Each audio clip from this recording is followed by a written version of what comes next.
ऐसे पागल जैसे खोजने की क्या जरूरत है तुमको? इधर उधर भागने की जरूरत क्या है? किसने कहा था कि 1 मील जा करके 1 महीना जा करके और पंढरपुर जाओ? ये किसने कहा? तुम ज्ञानेश्वर जी का नाम लेते हो, क्या उन्होंने कहा था? उन्होंने कहा था जाइए, उन्होंने तो नहीं कहा था। उन्होंने तो कहा था कि ध्यान में परमात्मा को पाया जाता है। जब ध्यान कहा गया है तो क्या आप बैठ करके परमात्मा का ध्यान किया आपने? क्या आपने सोचा कि आगे जाना है? जिस दिन ये मनुष्य के मन में भावना आई उसी दिन लक्ष्मी से महालक्ष्मी का तत्व बन जाता। जिस दिन ये विचार उसके अंदर जागृत हुआ कि इससे आगे कोई चीज़ पाने की है, उसी दिन उसका जो लक्ष्मी तत्व है वो महालक्ष्मी तत्व बन जाता। और महालक्ष्मी तत्व जो है उसी से हमारी सुषुम्ना नाड़ी जो है, जो पूरी ऊपर से नीचे तक मध्य मार्ग है, जिसे मिडिल पाथ कहा जाता है, वही मध्य मार्ग पूरी तरह से स्थापित हो जाता है।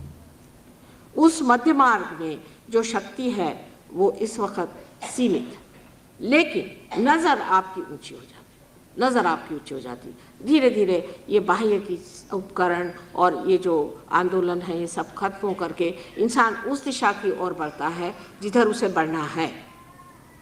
आप कहें कि हमें कुंडलिनी का जागरण नहीं करना है, न कराइए, कोई आपको ज़बरदस्ती कभी कोई कर ही नहीं सकता इसमें। ये तो जब तक आपके अंदर महालक्ष्मी का तत्व जागृत नहीं होगा तब तक हमारे हाथ टूट जाएंगे, आप पार नहीं हो सकते। अगर आपके अंदर ये महालक्ष्मी का तत्व जागृत हुआ कि इससे परे कोई चीज़ जिसे पाना है, और जो आज तक हम करते आए वो तो सिर्फ तैयारियां थी, वो कुछ हमने रास्ता उठाया नहीं अभी तक, हमारी कदम अभी तक उधर बढ़े नहीं। जब तक ये भावना अंदर नहीं आती कि हमें कहीं और ऊपर उठना है तब तक आपका महालक्ष्मी तत्व जागृत नहीं। और जब ये जागृत होता है तब धर्म की परिपूर्ति हो जाती, तब धर्म में आप पूर्ण हो जाते। फिर ऐसे आदमी का जो धर्म होता है वो जानना भी और तरह से होता है, क्योंकि कहते हैं ऐसा आदमी सारे धर्मों से परे धर्मातीत हो जाता है, उसके लिए धर्म नहीं होता। जैसे नानक साहब के लिए कहते हैं कि वो लेटे हुए थे तो लोगों ने कहा कि आप तो ऐसे लेटे हैं और पैर आपके मक्का की तरफ, तो कहा अच्छा भाई इधर पैर कर लेते, फिर मक्का की तरफ। तो मक्का क्या है, उनके पैर की धूल के बराबर तो है ही, अगर उन्होंने मक्का की तरफ पैर किए तो उसमें कौन सी ऐसी बात है। लेकिन यह धर्मातीत स्थिति जो है ये प्राप्त होनी चाहिए। आपने सुना होगा कि एक बार एक नाथ जा रहे थे, वो अपने सर पे पानी रख करके और द्वारिका जी ले जा रहे थे कि वहाँ पानी छोड़ा जाए, वहाँ पर कृष्ण की मूर्ति पर। जाते जाते रास्ते में उन्होंने देखा कि बिल्कुल नीचे उस मंदिर के नीचे एक गधा वहाँ पर बिल्कुल प्यासा मर रहा था, उसको ले जाके उन्होंने पानी पिला दी। वो कावड़ उनको सारा खत्म कर दिया। लोगों ने कहा कर क्या रहे हैं, इतने दूर से लेके आए हैं और जहाँ पहुँचा था ना वहाँ नहीं पहुँचा, कल मैंने पहुँचा दिया जहाँ पहुँचा। ये धर्म से परे, कोई धर्म के आडंबर और उसमें नहीं रहते। धर्म से परे जो भी करते हैं वो धर्म ही होता है। ऐसे धर्मातीत और गुणातीत स्थिति जो है, इसको पाने के लिए पहले आपके अंदर महालक्ष्मी तत्व आना चाहिए। जब तक ये आपके अंदर स्थिति नहीं आएगी, आपके किसी भी कार्य में कोई भी प्राण नहीं है। आप कोई सा भी कार्य बताइए जो आप करते हैं बहुत महत्वपूर्ण। जैसे कि लोग कहते हैं हमने बड़ा सोशल वर्क किया है और हम इतने लोगों को खाना पीना देते हैं, या हम इतने लोगों की रुग्ण की व्यवस्था करते हैं। सब अहंकार का इंतजाम आप कर रहे हैं। जब आपने कह दिया कि हम कर रहे हैं तो आप गए कहाँ से? आप कर क्या रहे हैं? कुछ भी नहीं कर रहे हैं। ये तो आप किसी से रुपया लिया, इकट्ठा किया, और अगर आपने 25 लोगों को या 100 लोगों को भी वहाँ ला करके और उनकी रुग्णचर्या करी तो उसमें क्या? आपने अगर रुपया भी दे दिया तो उसमें क्या? उसमें आपने किया ही किया। कुछ करने का जो है वो तो जीवंत कार्य है। ये तो मरा हुआ काम है कि आपने उनको खाना पीना दे दिया, या एक उनको टेबल उठा के दे दिया, या एक कोई पेड़ मर गया तो 4 उससे कुर्सियाँ बना के किसी को दे दी। ये तो सब मरा हुआ काम है, इसमें आपने किया ही क्या। और ये तो अहंकार आपका जुटता जाएगा जब तक आप मरा हुआ काम करेंगे। मैंने ये किया, मैंने वो किया। आप जानते नहीं मैं फलाने जगह का सोशल वर्कर हूँ, समझ लीजिए ये पगला गए।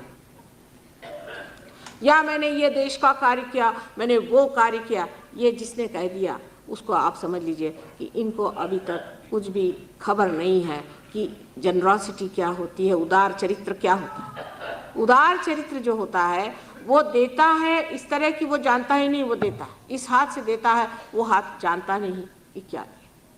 वो देने का जो भाव है वो भी इस गुणाती स्थिति में ही आ सकता है। उससे पहले जो भी आप करते हैं वो जो भी आपका करना है वो सारा कुछ आपके अंदर अहंकार और अभिमान बांधता है और बांधना पड़ेगा उसका कारण आपके अंदर बनी हुई संस्था है।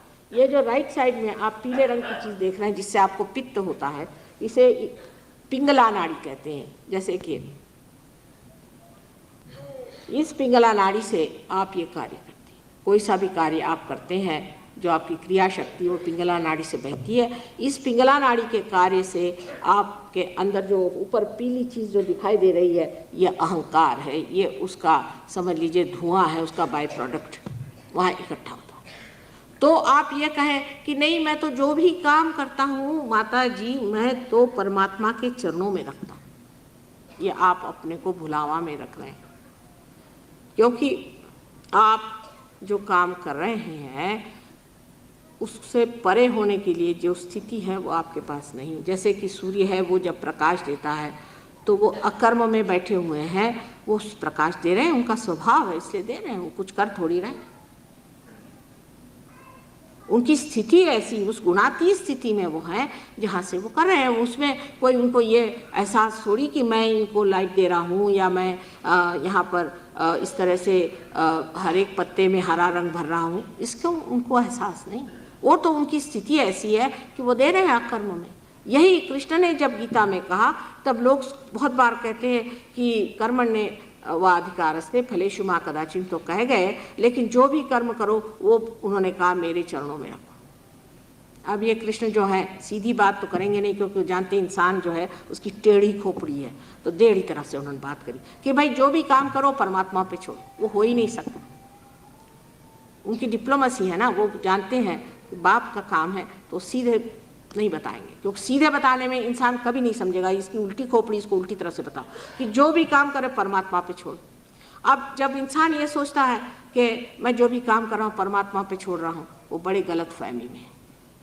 जैसे कि एक बच्चा है और वो एक गाड़ी को हाँक रहा है, उसके बाप ने आके कहा कि पहले तो बता देते, पहले उन्होंने कहा कि आप स्थित प्रज्ञ हो जाओ पहले, तो उन्होंने कहा कि आप इस जो घोड़ा है इसको आप सामने रखो, इसको जोड़ लो, जो आत्मा है उसको जोड़ लो और तब गाड़ी हाँको। उसने कहा कि ऐसे कैसे? अर्जुन ने कहा ऐसे कैसे, तुम तो कह रहे कि साक्षी बनो और इधर कह रहे कि तुम युद्ध करो। तो इन्होंने कहा अच्छा ठीक है, तुम घोड़े को पीछे रखो, कोई हर्जा नहीं, बस हाँकते रहो और घोड़े पे नजर रखो, बस सब चीज़ घोड़े पे समर्पित कर दो तो हो जाएगा। जब वो गाड़ी चलेगी नहीं तब बताना पड़ेगा कि बात ऐसी है कि घोड़ा आप आगे करिए, ये माँ का काम कि बेटे इस चक्कर में मत रहना, तुम सीधे घोड़े को आगे करके जोड़ लो, जब तक आत्मा से जुटेगा नहीं ये गाड़ी आगे जाने वाली। इसलिए जो लोग सोचते हैं कि आज हनुमान जी के इसमें हमने प्रसाद चढ़ा दिया, हो गया हनुमान जी अब आप हमारी सारी चिंताएं दूर कर दीजिए, वो भी मुस्कुराते होंगे कि इन्होंने अच्छा मुझे जेब में रख लिया। असल में बात यह है कि आपका तो अभी उनसे संबंध ही नहीं हुआ। हनुमान जी अपने अंदर कहाँ बसे हुए हैं यही लोगों को नहीं मालूम है। वो हनुमान जी जो है इसी पिंगला नाड़ी पर ऊपर से नीचे दौड़ रहे हैं। इनको बाइबल में गैब्रियल कहा गया है, सेंट गैब्रियल जो थे वो हनुमान जी थे। और हनुमान जी हमारे अंदर हैं और जब तक हम उनकी मदद नहीं लेंगे, जब तक उनसे हम आशीर्वादित नहीं होंगे, हमारे कोई भी कार्य पूर्ण नहीं हो सकता। अब उनसे आशीर्वादित होने के लिए पहले उनसे संबंध होना चाहिए। उनसे संबंध होने के लिए पहले निराकार में आपको आत्मा को प्राप्त करना चाहिए। इसीलिए बहुत लोगों ने सिर्फ निराकार की बात की कि साकार की बात करो तो फिर फंस जाएंगे। पहले निराकारी की बात करो कि आत्मा स्वरूप तो आप पालो। बुद्ध ने इसीलिए ईश्वर की तक बात नहीं की कि अगर हम ईश्वर की बात करेंगे तो ये फंस जाएंगे, फिर ईश्वर ईश्वर, फिर वो कहेंगे मैं ईश्वर हूँ वो ईश्वर है।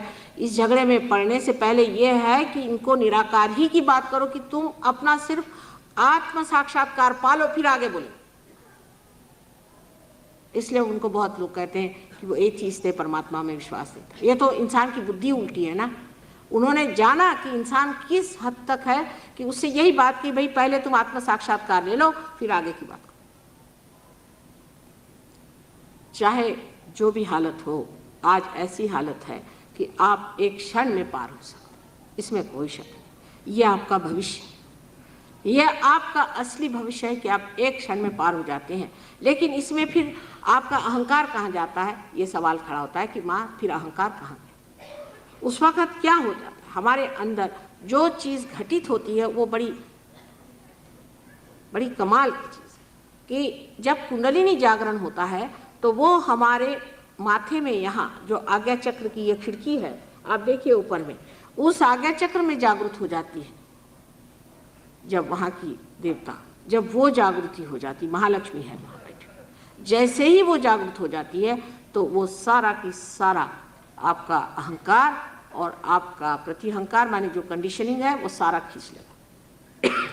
उसको खींच लेने से ये जो दोनों तरफ जो आपको प्रतिहंकार या जिसे आप मनस कहते हैं या कंडीशनिंग कहते हैं, जिसे कि आप गहरे नीले रंग में देख रहे हैं, और पीले रंग की जो दोनों ये थैलियाँ हैं ये अंदर एकदम खिंच जाओ अपने आप। इसको आपको नहीं करना है। बहुत से लोग क्रिया योग करते हैं, राज योग करते हैं, ये सब अंदर घटित होता है, बाहर नहीं। कि जैसे एक साहब ने कहा कि जिस वक्त कुंडलिनी जागृत होती है तो खेचरी मुद्रा होती। खेचरी माने ये कि ये जो जीभ है अंदर की तरफ खिंच जाती है, लेकिन किसी को महसूस नहीं हो, क्योंकि जब आपकी कुंडलिनी चढ़ेगी तो कोई ना कोई तो अंदर क्रिया घटित होने ही वाली है। जैसे आपकी मोटर चलती है तो उसमें क्रियाएं अंदर होती रहती है, बाह्य में तो कुछ दिखाई नहीं देता।